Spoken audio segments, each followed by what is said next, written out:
Bhagwad Gita, Chapter 4, Sloka 9. Rupashri ma'am, we will do chanting. Shri Krishna. Jan, Janma karma cha Janma karma cha me divya me divya mevam yo mevam yo veti veti tatvatah tatvatah tyaktva deham tyaktva deham punarjanma punarjanma neti mameti neti mameti sorjuna. sorjuna. Now Shloka 10. Shloka 10 is one of the important shlokas of Srimad Bhagwad Gita. It can be chanted to come out of fear.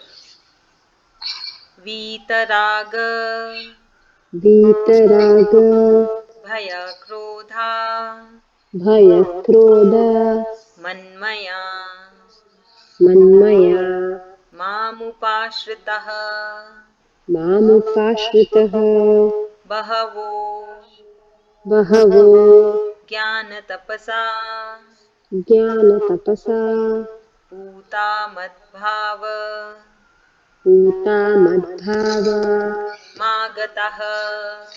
मागताः. Thank you. Now we'll do meaning of Shloka 9. Janma, birth, karma, activities, cha, and me, of mine, divyam, divine, evam, thus, yaha, who, veti, no, tatvatah, in truth, tyaktva, having abandoned, deham, the body, puna, again, janma, birth, na, never, eti, takes, mam, to me, eti, comes, saha, he, Arjun is Arjun. So now Shri Krishna ji has said, O Arjun, my birth and actions are divine. Those who understand this divine nature of my birth and activities, upon leaving the body, that is after death, do not have to take birth again and come to my eternal abode. That means they attain Shri Krishna ji, or they attain moksha, or they attain freedom from the cycle of life and death. So whatever God does during his avatar is all leelas or maya. Only a learned only a learned person and a God devoted person can understand this, and not everyone. Obviously, right? A person has to be really knowledgeable to understand the incarnation of the Supreme Lord, or to understand what Supreme Lord is doing. One who understands this attains moksha, that is the eternal abode, or Vaikuntha we can say, or the Sri Krishna ji's house.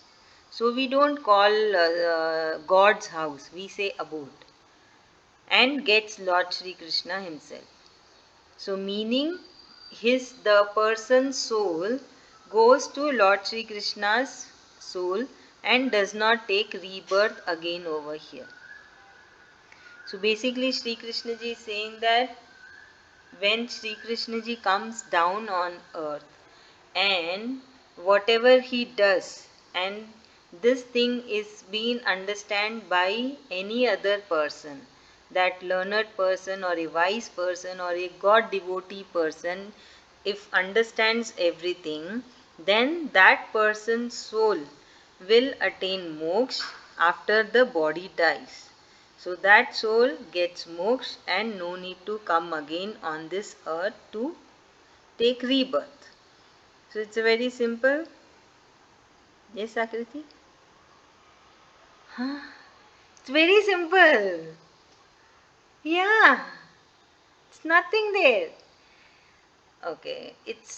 When Sri Krishna ji has come down on earth, that time whatever he was doing, it was Leela or Maya. But what we are doing, it is not Leela or Maya, because we are humans. Hai na? But when God does, it is Leela or Maya. Leela in the sense, we can say his pastimes. In English we will say his pastimes, what he does. So that thing, if a person understands, okay, if a person is able to understand that it is the Supreme Lord and it is his Leela, then that person's soul gets moksha. Is it clear now? Oh, thank God. Come on, explain. So Shri Krishna is saying like how when he comes on this earth, it is called Leela or Maya, and if that any person understands that it's Shri Krishna and um, his power is Leela or Maya, if that person understands, then after he dies, he or she dies, will after they die, that person's soul will go to Shri Krishna's abode. Very good. Thank you so much. Ritu Babi. So here Krishnaji says that whenever I take incarnation on earth and whatever leelas I do, if a person understands those leelas, he is freed from the cycle of life and death. He will not take birth again and he will merge with my soul and come to my abode. Thank you so much. Rupashri ma'am. Yes, ma'am. In this shloka, Lord Shri Krishna is telling the ultimate truth that He is the Supreme. So, Lord Shri Krishna has taken birth in different forms and He shows His Leela to enlighten all our lives. So, a person who understands this whole fact, he'll be free from all this materialistic birth cycle and he'll reach God's abode and eventually get moksha. Thank you so much. Thank you. Now we will go to Shloka 10. So Shloka 10 is one of the important shlokas, can be chanted to overcome fear. Vita, fret from, raga, attachment, bhaya, fear, krodha and anger, matmaya, completely absorbed in me, mama, in me, upashritah, taking refuge of, bhavya, many persons, jnana of knowledge, tapasa, severe dedication or devotion, like gold getting burnt in fire, puta, purified, madbhavam, my divine love, agata, attained. Here Sri Krishna ji has said, those who become free from attachment, fear and anger and became fully absorbed in me and took refuge in me had attained me, my essence, and my divine love. Many persons in the past had become purified by acquiring my knowledge through severe devotion, dedication, and intensity. Like the gold and iron is melted in fire before getting its shape. So here Sri Krishna ji has given an example of gold and iron. So what is the process of purifying the gold and iron? It will be completely melted in the fire to purify the gold or to take out the pure gold or iron. They are being melted in the fire and then we get the purified form. So same way Sri Krishna ji is saying that we don't have to burn in the fire. We have to be uh, we have to be in devotion in the same way of Shri Krishna ji to purify our soul. So for that one has to be free from the attachment, free from anger and free from desire. So if a person is able to free oneself from all these three, then what happens? Obviously, then that person is able to do devotion of Sri Krishna ji with full hearted because there is no attachment, there is no fear, there is no anger. So that means no expectations at all. When we get angry, when we have expectations, when we get fear, fear of losing something, fear of getting caught with doing something wrong. So if we don't have this, that means we don't have any We didn't did anything, we are not expecting anything. What is the result, na? What is the outcome and what is the attachment? We are just doing the primary duty, not bothered what is the result, and no, not bothered if it is wrong, going to, if we are going to get the 100% or 50%. We are not attached to that. So what happened, that person is free from everything and is able to dedicate his mind and heart, everything, on devotion. Able to understand, that time that person gets time, is able to focus on Sri Krishna.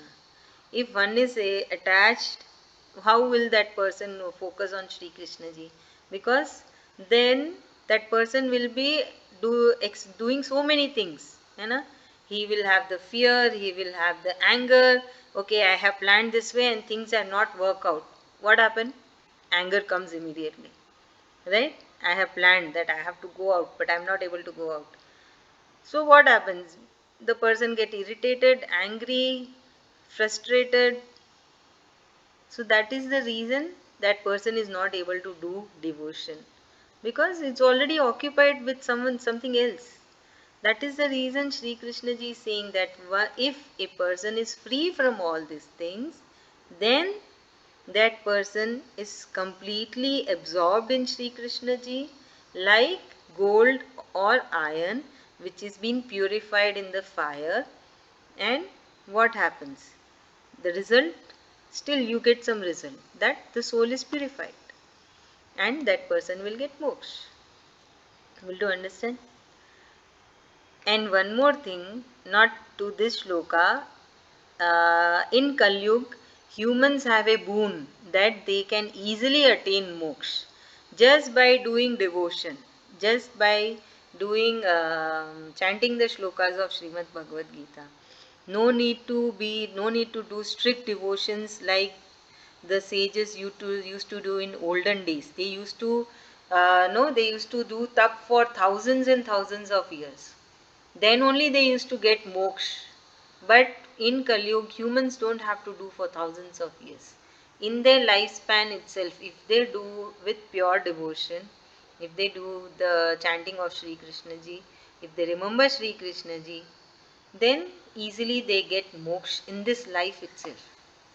So this is the only one boom for Kali Yuga, for the people in Kali Yuga. Otherwise, all are negativity. People will be sick, people will be suffering, too many diseases that we can see, obviously, too many sufferings.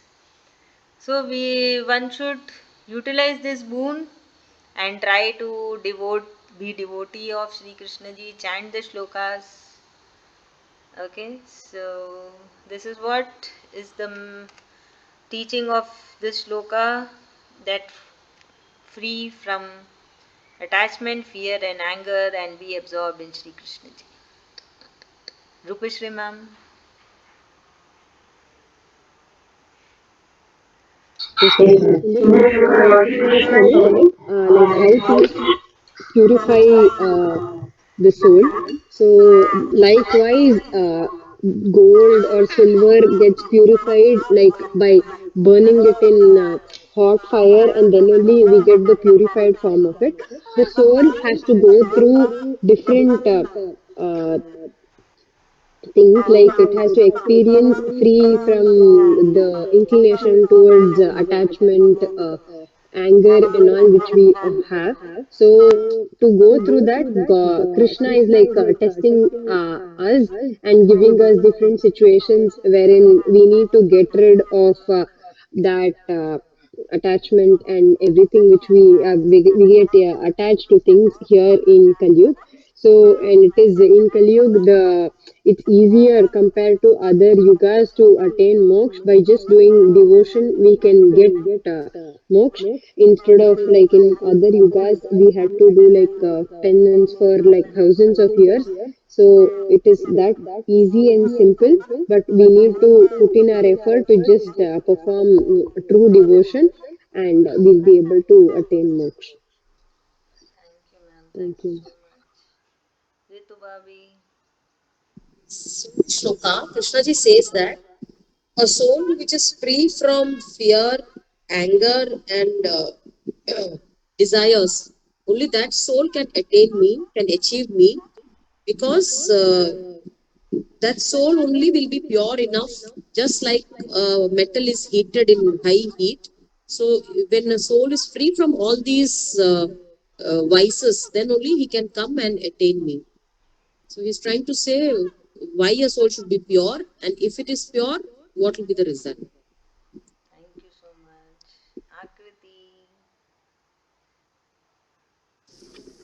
Yes, ma'am. So Sri Krishna is telling that if a person is free from attachment and anger and fear, that person can attain devotion.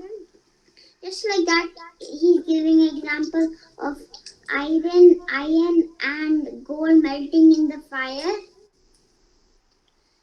Just like that, a person, that person is free from attachment, fear, and anger, he can attain moksha. Very good. Thank you.